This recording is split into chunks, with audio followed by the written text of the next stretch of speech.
ते पार्लमेंटमध्ये भेटले, खासदारांना म्हणाले की तुम्ही बापाला आणि मुलीला बाजूला ठेवा आणि या आमच्याकडे. एकीकडे माझं दैवत आहे देव,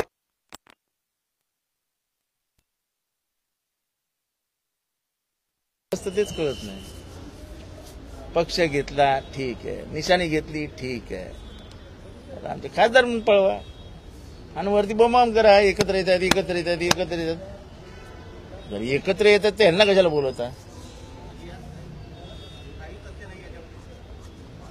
तथ्य असेल तर मी इथे कशाला बसलो असतो?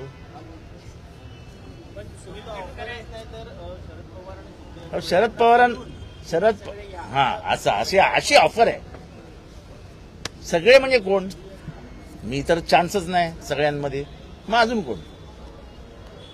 ज्या शरद पवारांना सातत्याने दैवत मानतो, शरद पवारांचे देव दैवत सर्वस्व, त्यांच्याकडनंच आम्ही सगळं शिकलो. काय शिकले माहित नाही बाबा.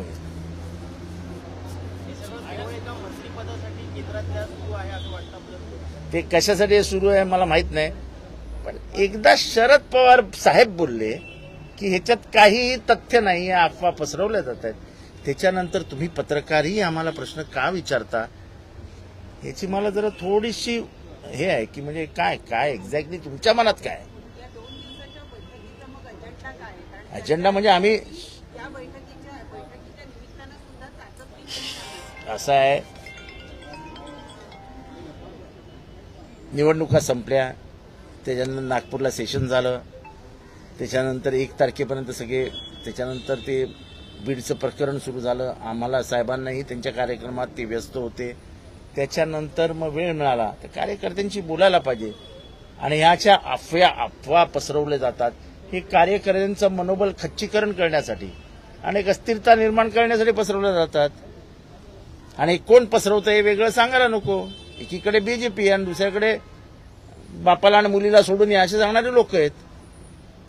सर, संजय राउत ये कह रहे हैं कि दिल्ली के कैबिनेट में अजीत पवार को इसलिए स्थान नहीं मिला है क्योंकि उन्हें टारगेट दिया गया है कि शरद पवार की जो पार्टी है उसमें से सांसदों को तोड़कर लाया जाए, एक कोटा दिया गया है.